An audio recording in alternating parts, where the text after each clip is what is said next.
Well, I'm not sure exactly what to think about this article, but you and I will go through this together. WTOP.com reporting, frustrated by Gen Z office workers, companies are turning to etiquette training. Nearly half of companies are now using office etiquette training and an additional 18% plan to by the end of next year. That'd be 68%, according to a recent survey of HR managers. While most doing so are offering the training to all employees, the need has been brought to the front burner by managers' frustration with Gen Z employees and college graduates entering the professional workforce.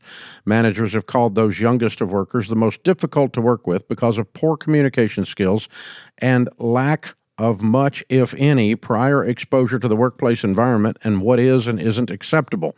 It also has a hedge against the talent shortage that companies in most industries are still facing.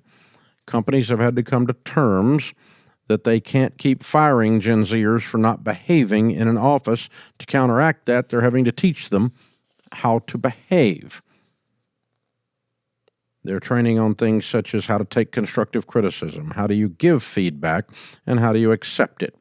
So it really has to do with communications. Another big part is how you dress in the office, what is appropriate attire. Wow. Okay. Well, I'm not known for being the snappiest of dressers, but I don't wear sweatpants and flip-flops. And if you wear your pajamas to work, we'll say something to you at Ramsey. And it might have happened, but not much. The way I answer questions on this is what would I do? So here's what we have done. We've got a building full of Gen Z and millennials, and we actually love them. We think they're the two greatest generations to come along in forever. But what we have laughingly said, and it is actually very true, is there's only two types, excellent and sucks. And so they either are snowflakes that they're helicopter parent and they've been playing Call of Duty at a great call of irony, a great turn of irony, playing Call of Duty in their mother's basement, and they're useless to the workforce. They're not grown up yet.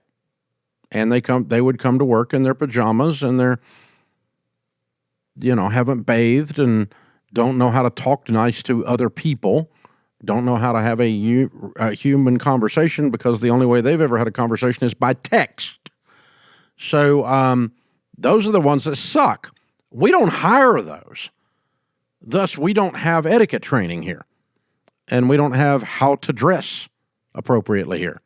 Now, we have had conversations from time to time. A leader will pull someone aside and go, hey, you need to wear more clothes. That don't work here. We don't have a stripper pole. So, we're going to have to work on this. We've had people that, we occasionally, but it's in 30 years of doing this, we've had to have someone sit down and we've had to pull some young man aside and say, hey, you can't talk to ladies like that. This is not the internet. This is like real life. Somebody will scratch your eyes out, little dude. Man, and besides that, we'll fire you. That's called sexual harassment. You can't do that. You can't act that way. So that's the extent of our etiquette training, and we'll talk to you a couple times about it. And then after that, we're going to let someone else have you as a problem. So, but the ones that we hire, that's such a rare occasion because so what I'm saying is yes, this might be a problem with some portions of Gen Z because honestly, they've been raised with a magic wand in their hand and they do all of their communication on this magic wand and they push a button and crap shows up on your front porch. And we don't have this, and we have the power of the entire world in our palm. We have all of the world's knowledge in our palm. And so and this is native to the way they think and act. And so this is a generation that wasn't taught to look someone in the eye if you're going to break up after dating for 6 months. Instead, they send a text. If you break up by text, you are relationally stunted. Okay? That's what we're talking about here. So, but that's the problem. So now what we find is that we get by a stringent hiring process and vetting process, we cull out the ones that don't have the social skills to exist in an office building with 1,000 people. They bathe, they know how to speak to each other reasonably and with kindness. Everyone in your 20s, me included in my 20s, we all have had to learn to do conflict with more class, and that's called growing up. But we don't have to have classes on that. So now I think if you're at the point in your company that you have to have a class on manners and etiquette and how to dress in the workplace, you have a hiring problem. That's what I think. And we don't have a hiring problem here. We would rather not hire you if you're a problem and not get the work done than let crazy in the building in flip-flops and in their pajamas. Okay? So you can't come to work here in your pajamas. It won't work. We don't do that. And you gotta behave in a reasonable manner with other human beings. See, here's the thing. If you live in a rural setting where there are no humans around, only farm animals, you can behave almost any way you want to behave. The more densely populated the area that you live in, the more civilized you have to become. It's called civilization.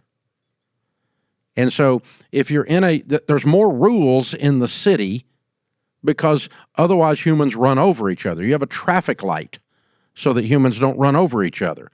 You have stop signs. You don't have that in the middle of Kansas where there's nothing but a cow and a wheat field. Okay, you can just drive 100 miles an hour out through there. There's nobody to hurt. But when you got a more densely populated situation, which is the workplace, it requires more rules of etiquette, and you have to function at that level. You have to become more civilized.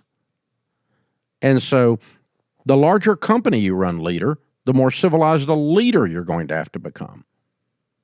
And you guys think I'm wild and crazy now. When there was only 10 of us, I was a complete nutburger.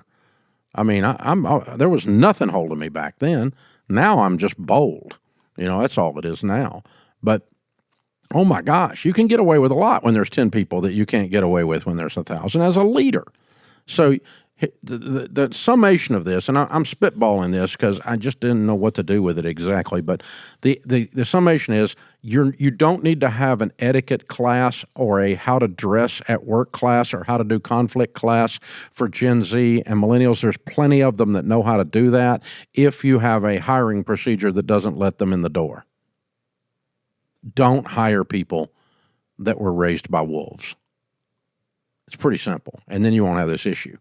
And so, no, we're not going to do that here. It's like we've always said, we don't have sexual harassment, and we're not going to allow it at Ramsey. Not because it's a federal issue. My daughters work here. We might have a murder, but we're not going to have sexual harassment. I'm not putting up with it. I'm an old-fashioned Southern redneck. You simply don't treat women that way. Well, you're a misogynist.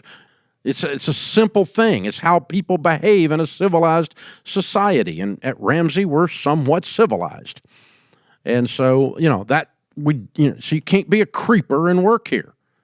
We don't do creepers. And so, we'll talk to you once, maybe twice about it and have a difficult conversation with conflict so that you can get the point. And then you can creep yourself on out of here because we're not going to have ladies. I got a guy's daughter working in here. I'm responsible for her safety, and I take that freaking seriously. So we're not going to have it. I'm not going to have a class on it. I'm just going to fire your butt. You're not going to work here. Oh, my God. So, yeah, we're not having a class on etiquette and manners, and we're not having a class on sexual harassment, and we're not having a class. We're going to hire people, and we're going to lead in a way where we're involved enough in people's lives and create safety and create dignity and create good, clean communication where people have the opportunity to grow up and get better at everything that they're doing at every age group and get the right kind of people in here that care deeply about the success of the organization and serving the customer, and then I don't have these problems. All the problems that we have are when we don't do that. And these companies, that's where they're having these problems. They shouldn't have hired these people. End of freaking story. This is the EntreLeadership Podcast.